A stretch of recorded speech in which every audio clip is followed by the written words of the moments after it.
올해 일본에서 올림픽을 했습니다.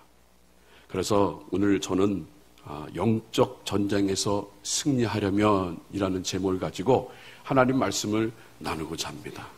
여러분, 올림픽 경기에서 선수들은 4년 동안 피땀 흘리며 노력하고 그리고 올림픽 경기에 참여해서 승리를 바랍니다. 그런데 저는 이번 일본에서 개최한 올림픽 경기를 보면서 가장 기억이 남는 선수가 있는데요.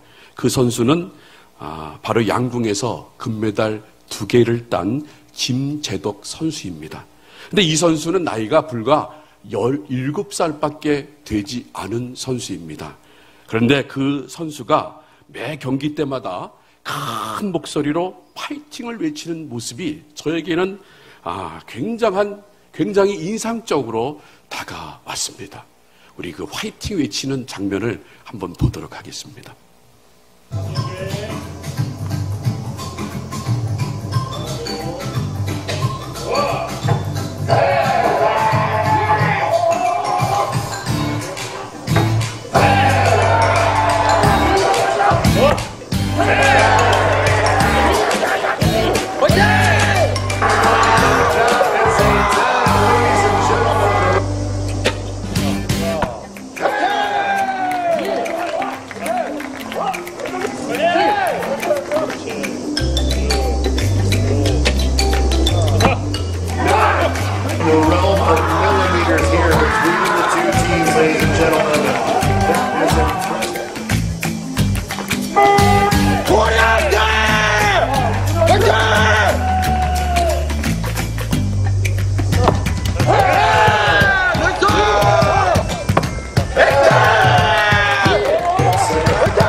자, 여러분, 파이팅 소리 들으셨죠?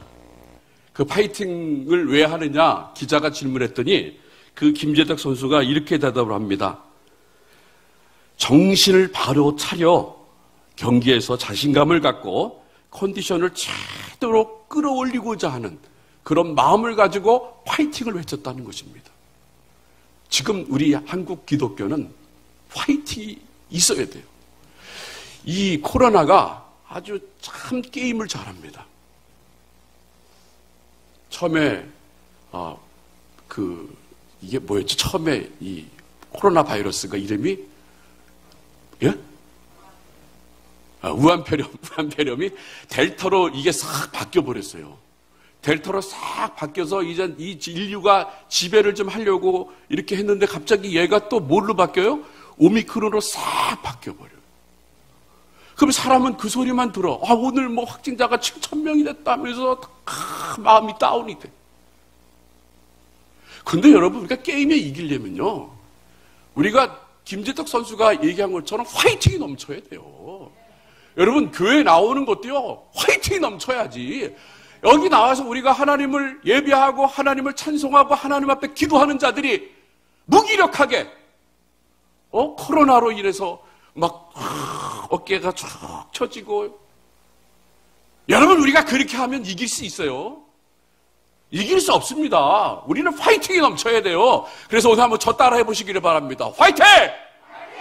짜고 이러면 오다가 다시 와요. 아무것도 아니다 그러잖아요. 파이팅이 넘쳐야 돼요, 여러분. 이거 입 마스크 막았다고 입 벌리는 거 다 보여요. 한번 파이팅 넘치게 한번 해보겠습니다. 한 번에 끝내시기를 바랍니다. 화이팅! 그렇죠. 화이팅이 넘쳐야 돼요, 여러분. 그래야 이겨요.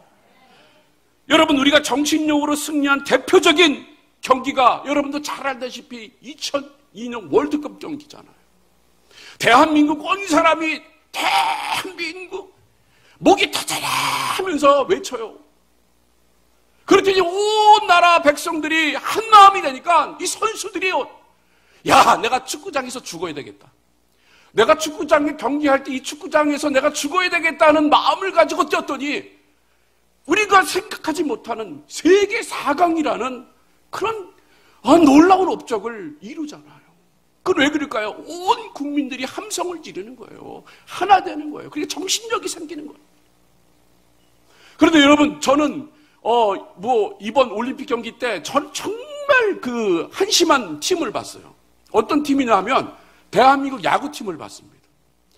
배부리고 등 따시고 연봉도 막 몇십억씩 받고 하니까 경기 때 이 사람들이 죽을 각오를 가고 정신력을 무장해가지고 화이팅이 넘치면서 경기를 해야 되는데 해이해진 마음을 가지고 경기를 하다 보니까 절대 지지 말아야 될 팀에게도 지게 되는 거예요.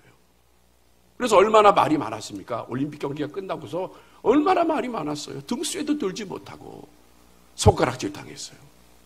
그러니까 여러분, 우리가 경기에서 승리할 수 있는 건 뭐예요? 정신력이 강하면 돼요. 근데 경기에서 지는 건 뭔지 아세요? 해이해지면 이 경기에서 지게 되는 거예요. 그런데 오늘 본문 말씀에도 그래요. 전혀 예상하지 못했던 일이 벌어지게 됩니다. 여러분, 여호수아와 이스라엘 백성들이 40년을 출애굽을 합니다. 그리고 이제 가나안 땅에 건너왔어요. 가나안 땅에 건너왔는데 첫 번째 대상이 누구냐? 첫 번째 부숴야 될 성이 뭐냐 하면 여리고성이라는 큰 성을 만납니다. 여리고성은 뭐 엄청난 거예요. 엄청난 성을 만나요. 그런데 이스라엘이라는 이 사람들은요, 뭐 군인도 안 돼요. 뭐 정규 군인도 없고 그냥 어깨 너머 배우고 말로만 들었던 그런 군인들이에요. 그런 사람들이 싸움을 할 줄 몰라요. 그런 사람들이 첫 번째 상대했던 팀이 성이 바로 여리고성인 거예요. 이 첫 번째 정복해야 할 이 여리고성은 견고합니다. 처음부터 너무 강한 상대를 만났어요. 처음부터 너무 강한 상대를 만났는데 이스라엘 백성들이요, 이것을 어떻게 정복을 할 것인가 고민을 했습니다. 그런데 이 여리고성의 모습을 여호수아 6장 1절을 보면 이렇게 기록하고 있습니다. 우리 여호수아 6장 1절 한번 봉독해 보도록 하겠는데요. 이스라엘 자손들로 인하여 여리고는 굳게 닫혔고 출입하는 자 없더라. 자, 이스라엘 자손으로 인하여 문이 닫혀버렸어요. 그리고 거기에는 개미새끼 한 마리 출입을 하지 못합니다. 완전 전쟁을 이제 시작하는 것을 이제 서막을 알리는 거예요. 성은 높고요, 문까지 굳게 닫혀 있습니다. 그 성 앞에 서 있는 이스라엘 백성들의 마음이 많이 복잡했습니다. 도대체 이 성을 어떻게 무너뜨릴 것인가? 우리는 장비도 없다. 우리는 그렇게 좋은 칼도 없고 뭐 날카로운 창도 없다. 그러니까 이들이 한 방법은, 유일한 방법이 하나가 있는데 그게 뭐냐 하면요, 바로 하나님만 의지하는 방법밖에 없다는 거예요. 그들이 할 수 있는 거는요, 남녀노소 다 모든 사람들이 하나님만 의지할 수 있는 방법밖에 없다는 거예요. 지금 우리 상황과 똑같잖아요. 이거 도저히 우리가 어떻게 해야 될 것인가? 확진자는 계속 나오고, 뭐 거리두기를 또 할 것이고, 뭐 일상회복을 하지 않는다는데 일상회복을 못하고 또 규제가 들어갈 거고, 이런 상황 가운데에서 우리는 정부만 바라보게 되느냐, 백신만 바라보게 되느냐? 저는 아니라고 생각합니다. 정말 이런 상황 가운데서 우리가 바라봐야 될 대상이 한 분 계시는데 바로 여러분이 믿고 계시는 하나님인 줄로 믿습니다. 그 하나님 바라봐야 되는 거예요. 크고 견고한 여리고성이 있다 할지라도 그 백성들이 할 게 아무것도 없어. 그런데 하나님만을 바라봤더니 하나님께서 지혜를 주시네. 어떤 작전 지시를 주십니까? 하루에 한 번씩 돌아라. 그리고 마지막 일곱 번째 돌면서, 그리고 큰 나팔을 불어라. 돌면서 그들이요, 아무 말 하지 말라는 하나님 말씀에 순종하여 돌았습니다. 그러나 마음속에 계속 이게 정말 될까?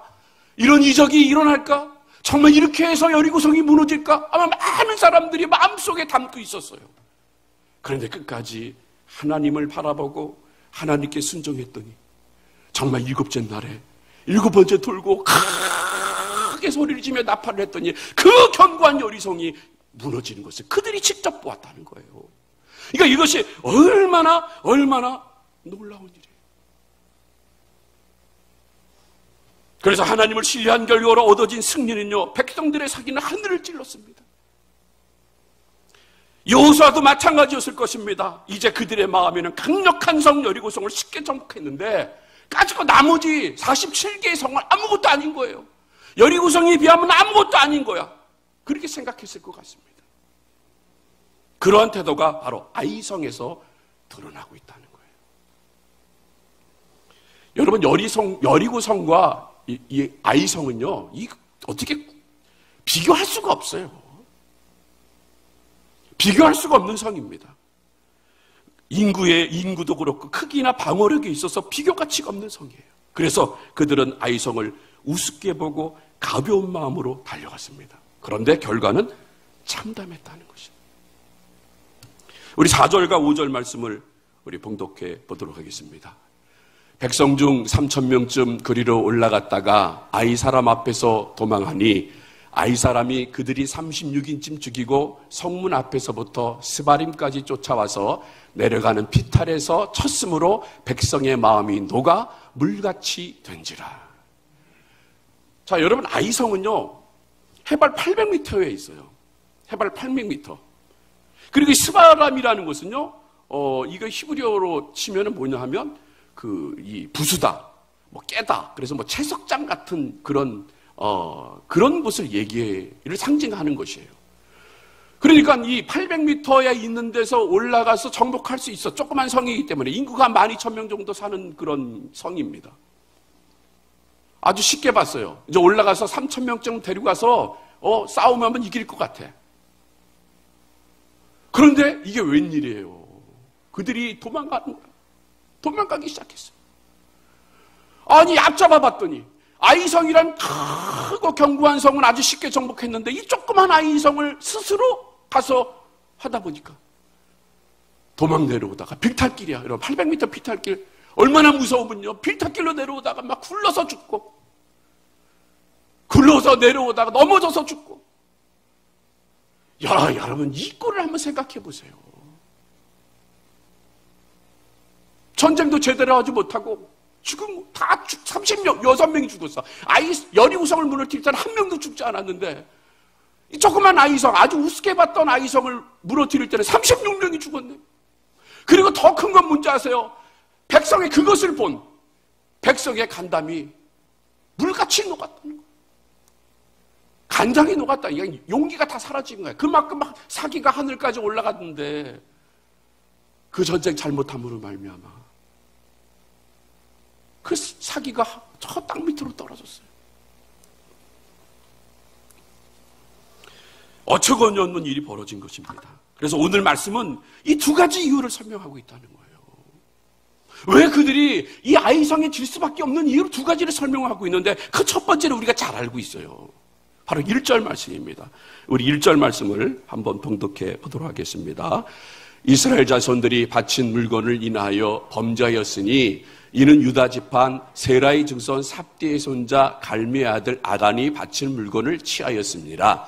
여호와께서 이스라엘 잔들에게 진노하시니라.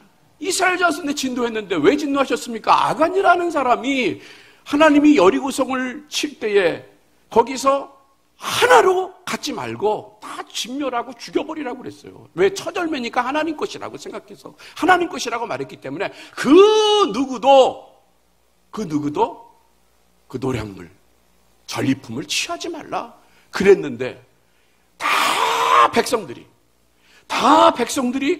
그 말씀에 순종했는데 딱 한 사람, 아간 한 사람만 순종하지 않고 자기 사리 사욕을 채우기 위해서 그것을 숨겨둡니다. 자기 장막 안에 숨겨두어요.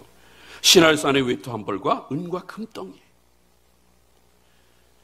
이 백성 중에 한 사람의 도덕적 해이가 발견된 것입니다. 하나님의 말씀을 말씀대로 여기지 않고 하나님 말씀을 업신여기고 그 하나님 말씀을 어겨간 백성 한 사람의 잘못으로 하나님은 진노하셨다는 거예요. 근데 그뿐만이 아니었다는 거예요. 두 번째 이유를 발견하게 됩니다. 그 두 번째 이유가 바로 지도자 여호수아의 문제예요. 우리 2절과 3절 말씀을 한번 읽어보겠는데요. 2절과 3절 말씀을 우리 봉독해 보겠습니다. 시작. 여호수아가 여리고에서 사람을 베델 동변 벳아연 곁에 있는 아이로 보내며 그들에게 일러 가로되 올라가서 그 땅을 정탐하라 하매 그 사람들이 올라가서 아이를 정탐하고 여호수아에게로 돌아와서 그에게 이르되 백성을 다 올라가게 말고 2-3천 명만 올라가서 아이를 치게 하소서. 그들은 소순이 모든 백성을 그리로 보내어 수고롭게 마소서 할므로. 자, 먼저 누가 아이성을 만만하게 봤어요? 여호수아 스스로 아이성을 만만하게 봤습니다. 그래서 자기 스스로 작전 명령을 내립니다. 정탐하고 와라. 그래, 어떻게 가서 보고했더니 어떠냐? 그랬더니 정탐꾼이 뭐라고 그래요? 아유, 다 올라갈 필요 없어요. 그냥 2-3천 명만 뽑아가지고 올라가면 충분히 이길 것 같아요. 그러니까 여호수아가 어떻게 해요? 그래? 네 말이 맞다? 그리고 작전 명령을 여호수아가 내립니다. 그 작전 명령에 하나님은 존재하지 않았어요. 그 아이성을 치는 그 전쟁 속에 하나님은 존재하지 않았다는 거예요. 여러분, 모세가 왜 위대한 줄 아세요? 모세는 작은 일이건 큰 일이든 어떤 일을 만나도 하나님 앞에 물어봤어요. 하나님이 어떻게 합니까? 그러니까 하나님이 뭐라 그래요? 여호와께서 모세에게 일러 가라사대. 아마 여러분 찾아보세요. 모세오경을 찾아보면 거기에 다 뭐라고 나와요? 하나님이 모세에게 일러 가라사대. 하나님이 모세에게 일러 가라사대. 왜? 계속적으로 물어보는 거예요. 하나님 이건 어떻게 합니까? 하나님 이건 어떻게 합니까? 그래서 작은 일이든 큰 일이든 안 물어본 게 없어요.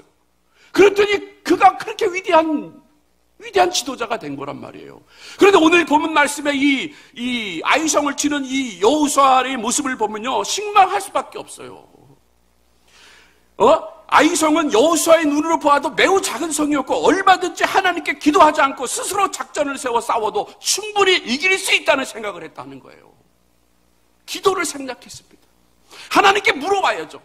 그랬더니 그 결과 철저하게 무너지는 것을 우리는 본문을 통해 보게 됩니다.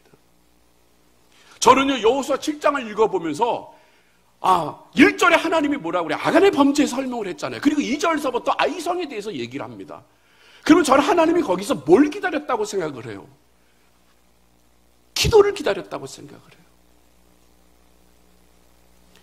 저는 그 6절을 보면요, 저는 이 행동이 먼저 나와야 한다고 생각을 합니다.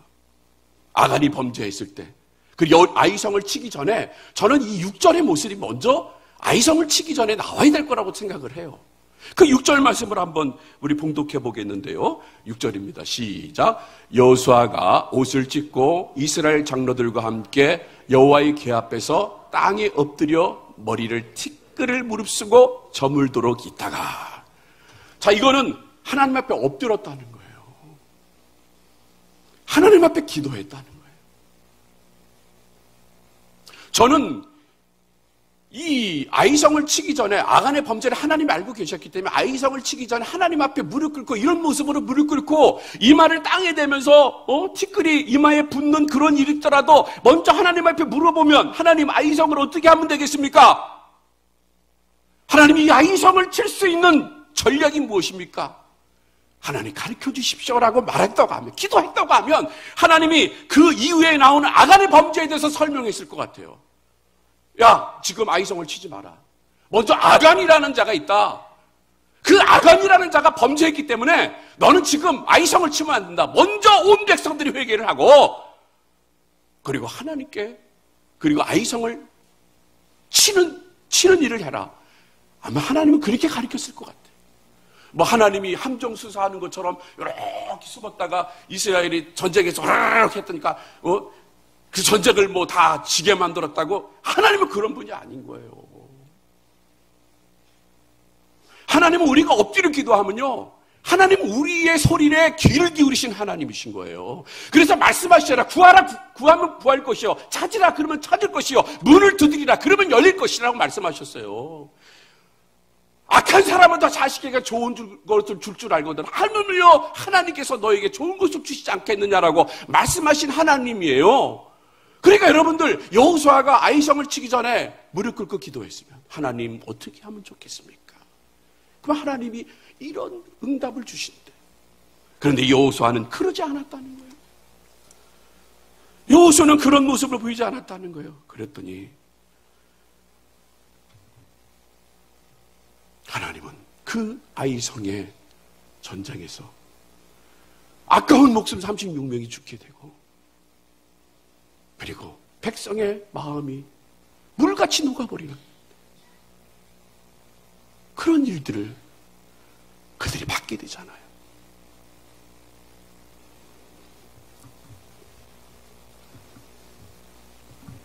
그래서 하나님은요, 여호수아의 작전 명령을 무력화시키고 한 사람 아간의 도덕적 해이를 눈 감고 넘어가지 않으셨다는 거예요. 지도자 여호수아로부터 백성 중 한 사람 아간의 문제가 이스라엘에게 발견된 것이기 때문에 바로 영적 위기는 이렇게 찾아오는 거예요. 강력한 상대를 만날 때는요, 누가 말하지 않아도 엎드리게 돼 있어요. 여러분들 신앙생활 하면서 무슨 정말 너무 어려운 문제들을 만나면요, 내 스스로 도저히 이것을 어떻게 회복할 수 없는 그런 문제들을 만나면요, 하나님 붙잡을 수밖에 없어요. 지금 현대의학으로 도저히 고칠 수 없는 그런 병이 있어요. 그러면 하나님 앞에 엎드려야지. 하나님이 엎드리는 거예요. 또 나의 경제적인 문제 막 파산에 이르렀어. 나는 도저히 회복할 수가 없어. 그럴 때 하나님 앞에 엎드리고, 또 인간관계 문제 속에서도 정말 마음이 너무 미우니까 어떻게 해결할 수가 없으니까 하나님 앞에 맡기는 거예요. 여러분, 큰 문제들은요, 이렇게 하나님 앞에 엎드려 기도하는데, 근데 문제는 무엇인 줄 아세요? 작은 것들. 내 눈에 봤을 때, 아유, 내가 스스로 할 수 있어. 내가 맡겨진 사역, 내가 스스로 할 수 있어. 내가 맡겨진 일들, 내가 스스로 할 수 있어. 하는 그 순간서부터 우리는 무너지기 시작하는 거란 말이에요. 바로 여기서 영적인 위기가 오는 거예요. 왜 그럴까요? 우리 마음속에 교만과 자만이 슬그머니 올라오는 못된 습성을 갖게 되기 때문에 그렇다는 거예요. 내가 할 수 있기 때문에. 그래서 잠언 16장 18절의 말씀이 생각납니다. 우리 봉독하겠습니다. 시작. 교만은 패망의 선봉이요 거만한 마음은 넘어짐의 앞잡이니라. 교만한 마음이 드는 거예요. 그러면 그거는 패망할 수밖에 없고 넘어질 수밖에 없는 거예요.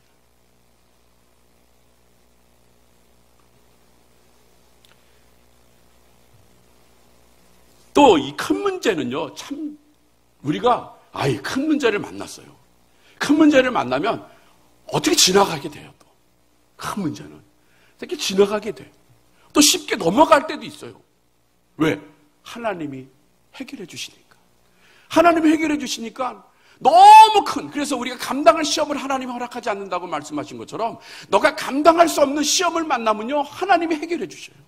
왜냐하면 하나님이 내 마음속에 함께 계셔서 성령의 말없는 탄식으로 우리를 친히 간구하고 계시기 때문에 여러분들이 힘들고 어려운 일을 당하면 성령님이 기도하시기 시작하신다니까요. 그러면 그걸 우리가 어려운 문제를 넘어가게 돼요. 그런데 희한하게 뭐가? 작은 거, 아주 작은 거. 여러분, 부부싸움이 이혼으로 가는 결정적인 계기가 뭔지 아세요? 아주 작은 거 하나로 말싸움 시작하다가 나중에 윈수가 되고 그렇게 되는 거예요. 아주 작은 문제. 아무것도 아닌 문제야. 애들이 싸움하면 속으로 웃어. 저거 가지고 싸울 거리가 되나? 아주 작은 거예요. 그러니까 우리의 영적인 부분도 우리를 쓰러뜨리고 하는 그런 부분도요, 아주 작은 것들로 인해서 이게 눈덩이 불어나듯이 계속적으로 불어나게 돼 있어. 그래서 내 마음속에 막 원망과 불망이 막 쌓여. 교회에 대해서, 내 사역에 대해서.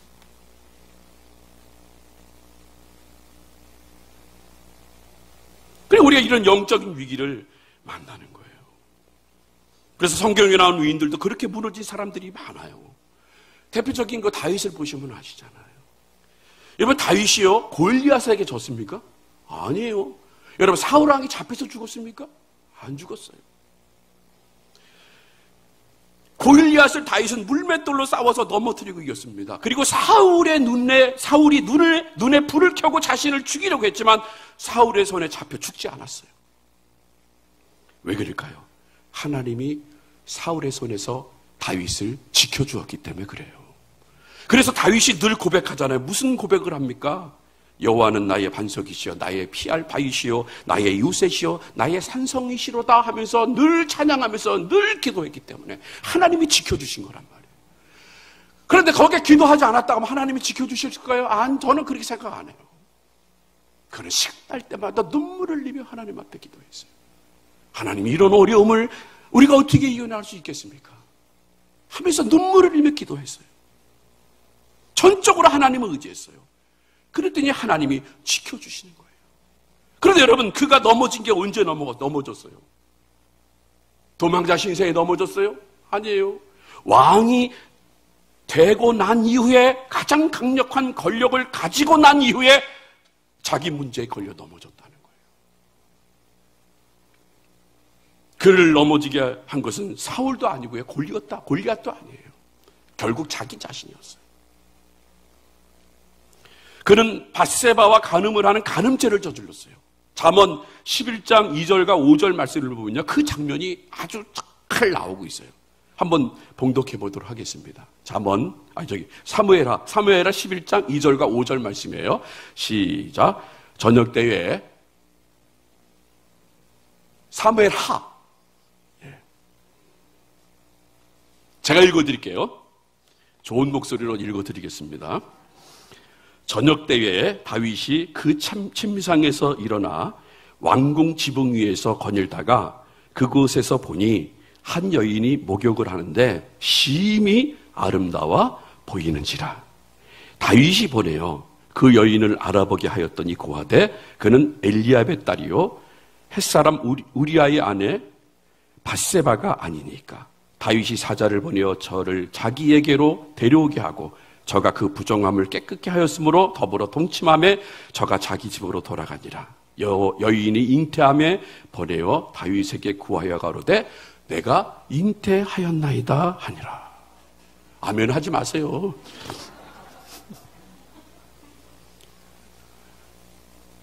이게 아주 자기가 최고의 권력을 갖고 있는 그 자리에서 방심했더니 거기에 미혹의 영이 들어와요.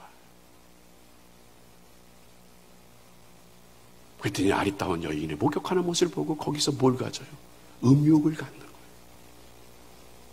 굉장한 실수를 했어요. 여러분, 이 간음죄가 얼마나 무서운 죄인 줄 아세요? 레위기 20장 10절 말씀을 보면요, 이 간음한 사람의 형벌이 나와요. 봉독해 보겠는데요. 안 나오나요? 여기 있네요. 자, 우리 봉독해 보겠습니다. 시작. 누구든지 남의 아내와 간음하는 자, 곧 그 이웃의 아내와 간음하는 자는 그 간부와 음부를 반드시 죽일지니라. 어떻게 한다고요? 죽이는데 어떻게 죽여야 된다고? 반드시라고 해요. 반드시. 이거 굉장히 무서운 거예요, 여러분. 지금 시대가 좋아가지고 다 여러분, 그거에 넘어가지 마세요. 하나님은요, 말씀하셨어요. 반드시 죽이라고. 그런데 이 다윗이요, 그것을 덮기 위해서 어떤 일을 벌입니까? 살인죄를 또 범해요. 아니, 간음죄도 하나님 앞에 엎드리고 회개하고 해야 되는데, 또 그것을 자기가 반드시 죽을 것 같으니까 거기다가 뭘 더래요? 이젠 살인죄를 해요. 그래서 요압에게 전쟁터를 보냅니다. 그래서 요압에게 전하라고. 그 요압에 전하는 게 뭔지 아세요? 이 우리아를 전쟁에 아주 그것도 깊은 이 최전방에 보내서 전쟁에서 죽게 해라. 이러는 것을 우리아를 통해서 보내 요압에게. 이거는요, 굉장히 치밀적이고 계획적인 범행인 거예요, 여러분. 우발적인 범행이 아니요. 이거는요, 지금으로 따지면 완전 살인죄예요. 무기징역이고 살인이에요. 아주 치밀하게 범죄를 준비합니다. 치밀하게 범죄를 위해서 우리아를 통해서 요압에게 전달했던 요압이 그걸 보고 어떻게 해요? 그 전방에, 그 전쟁터에 가면 죽어. 거길 보내는 거예요. 그런데 혼자 보낸 게 아니요. 한 사람만 죽인 게 아니에요, 다윗이. 우리아를 따라갔던 충성스러운 병사들을, 아무 죄 없는 병사들을 같이 가서 죽게 했잖아요, 여러분. 성경에는 다윗이 뭐라고 그래요? 합한 자라고 그랬어요. 하나님 마음에 합한 자라고 그랬어요. 아주 잘했어.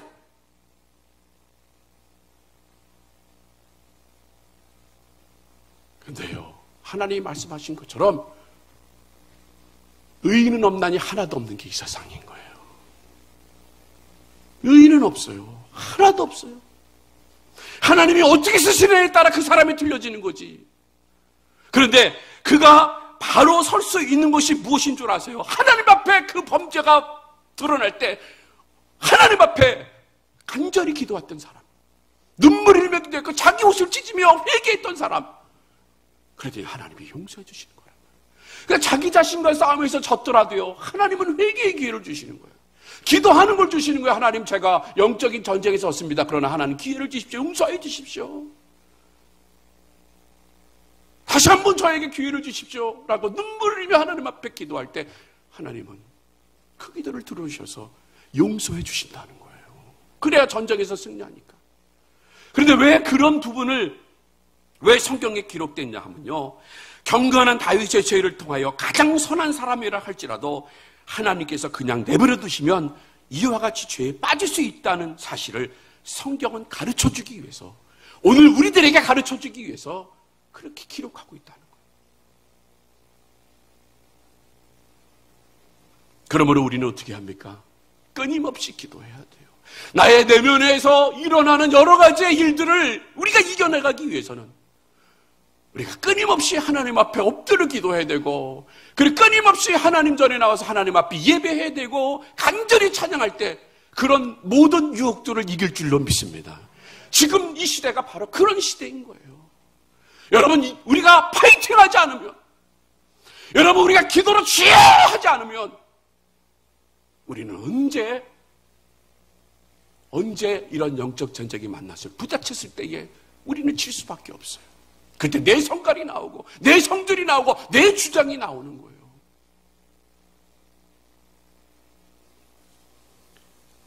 그러므로 우리는 나의 내면에 있는 적은 내가 싸워 이겨야 합니다. 어떻게? 기도함으로 이겨내야 합니다.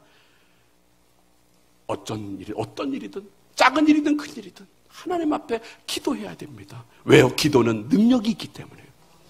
기도에는 하나님의 도우심이 있기 때문에 우리는 기도해야 되는 거예요. 마스크 가렸다고 그냥 나는 가만히 있어도 되겠다라는 생각하지 마세요. 사람은 그게 안 보인다 할지라도 하나님은 다 알고 계시는 거예요. 아간이 범죄한 것을 모든 이스라엘 백성들은 몰랐지만 하나님은 아시듯이. 사랑하는 성도들, 부디 오늘 우리에게 정말 강력한 적이 누구인지를 제대로 보시기를 바랍니다. 눈앞에 있는 큰 산이 강력한 적이 아닐 것입니다. 나와의 길고 지루한 싸움. 사람들은 아무것도 아니라는데 그러나 내 속에 일어나는 불평과 원망과 그리고 작은 걸림돌들, 이것과 매일매일 우리는 싸워나가야 합니다. 바울이 고백하지 않습니까? 나는 날마다 충노라고 고백을 하고 있습니다. 그건 뭘까요? 그만큼 싸우기 힘든 거야. 나는 나 혼자 싸우기는 힘든 거예요. 내 마음 가지고 싸움하면 힘든 거예요. 그러나 나는 죽고 예수가 살면 그 전쟁은 이길 줄로 믿습니다. 하나님 앞에 모든 것을 맡기는 삶, 바로 그것이 지금 이 코로나 시대를 살아가고 있는 우리들이 해야 될 모습인 거예요. 그래서 여러분, 더욱더 화이팅 하시고 더욱더 예배를 드리시고 더욱더 기도하시는 그런 저와 여러분이 되셔서 이런 어려운 가운데에서 영적 전쟁에서 승리하시는 저와 여러분이 되시기를 주님의 이름으로 축복합니다.